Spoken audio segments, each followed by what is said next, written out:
አክብሮታዊ ሰላምታዬ በያላችሁበት የምድር ዳርቻ ሁሉ ይድረሳችሁ። ሰላም ጤና ይስጥልኝ ክብራትና ክብራን የዩቲዩብ ቻናል ቤተሰቦች እንደምን ቆያችሁ? የሰዓቱን ሰበር መረጃ ይዤ ቀርብ ያለው አብራችሁን ቆዩ። በቅድሚያም መረጃውን ልንገራችሁ። ህወሓት በአፋር ክልል በኩል ውጊያ መክፈቱን የአፋር ክልል መንግስት አስታወቀ። ህወሓት 6 መንደሮችን በጉልበት ተቆጣጥሯል ተብሏል። ጌታቸው ረዳ ጉዳዩን በተመለከተ መግለጫ አውጥተዋል። መረጃውን በዝርዝር አስደምጣችኋለሁ። ሰብስክራይብ በማድረግ የደወል ምልክቷን በመጫን የተለያዩ ሀገራዊ ዓለም አቀፋዊ መረጃዎችን ማግኘት ትችላላችሁ። በቀጥታ ወደ መረጃው አልፋለሁ።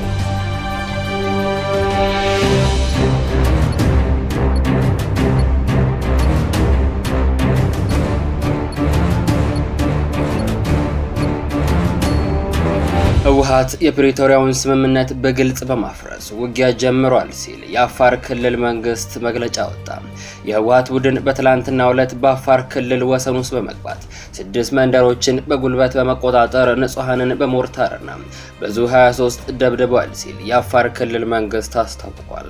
ክልሉ ቡድኑ የተለመደውን የሽብር ተግባሩን በግልጽ ጀምሯል ሲልም ከሷል። በትላንትናው ዕለት የአዛውንቶች የህወሓት ጉጀሌ ቡድን በአፋር ክልል በዞን 2 በመጋሌ ወረዳ ቶንሳ ቀበሌ ዋራአና ሚልኪ በሚባሉ ልዩ አካባቢዎች ወሰን ተሻግሮ በመግባት ከምሽቱ 1 ሰዓት አካባቢ በንጹሃን የአፋር አርብቶ አደሮች ላይ የከባድ መሳሪያ ተኩስ በመክፈት የፕሪቶሪያውን ስምምነት በግጭት አዋጅ በግልጽ አፍርሷል ሲል አሳውቋል። ይህ የህወሓት ጠባጫሪ ቡድን በቶንሳ ቀበሌ ላይ ተኩስ በሚከፍትበት ወቅት ሰላም ወዳዱ የአፋር ሽማግሌዎች እንዲመለሱ ቢማጸኗቸው የህወሓት ቡድን ግን አሻፈረኝ በማለት ግጭቱን አስከትሏል ብሏል።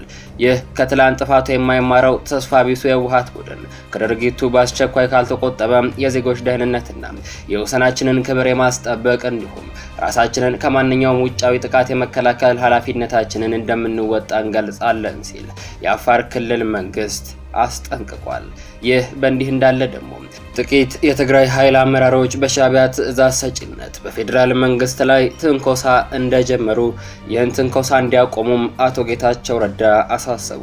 የፌዴራል ጠቅላይ ሚኒስትር የምስራቅ አፍሪካ ጉዳዮች አማካሪ ሚኒስትር አቶ ጌታቸው ረዳ ፍስሐ ማንጁስ፣ ዮሐንስ መደዴ የተባላችሁ የትግራይ ሰራዊት አመራሮች የጀመራችሁትን ግጭት ቀስቃሽ እንቅስቃሴ አቁሙ ሲሉ አስጠንቅቀዋል።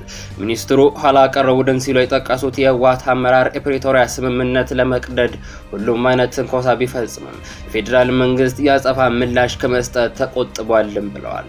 ኋላ ቀር ያሉት የህወሓት አመራር ቡድን የፌዴራል መንግስት ወደ ግጭት ለማስገባት በአፋር በኩል ትንኮሳዎችን ፈጽሟል።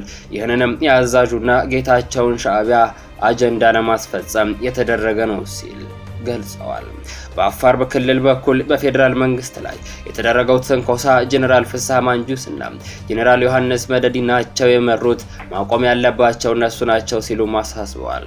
ጦር አውርድ በሚል ጸሎት በራስ ህዝብ ላይ መከራና ጭፍጨፋ መጋበዝ ክህደት ነው ያሉት ሚኒስትር ጌታቸው በትግራይና በአፋር በኩል ያላችሁ የትግራይ ሰራዊት እና የትግራይ የሰላም ኃይል የሻዕቢያ ፍላጎት ለማሳካት ወደ እርስ በርስ ግጭት መግባት የለባቸውም ብለዋል።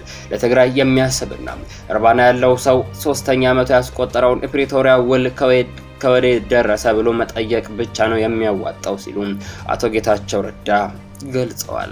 ትላንት ማክሰኞ ጥቅምት 25 ቀን 2018 ዓ.ም ከሰዓት በኋላ በትግራይ ኃይልና በትግራይና አፋር ክልል ዋሳኝ በሚገኙ ራሳቸውን የትግራይ የሰላም ኃይል ታጣቂዎች ብለው በሚጠሩት መካከል ግጭት መንቀስቀሱ በማህበራዊ ትስስር ገጾች በስፋት ሲነገር ነበር። ክቡራን አድማጮች ለሰዓቱ ያስኮላችሁ መረጃ ይሄንን ይመስላል። ከጥቂት ደቂቃዎች በኋላ በሌሎች አዳዲስ መረጃዎች ተመልሰን እስክንገናኝ በያላችሁበት የምድር ዳርቻ ሁሉ ያማረና የተዋበ ጊዜ እንዲሆንላችሁ ተመኘው።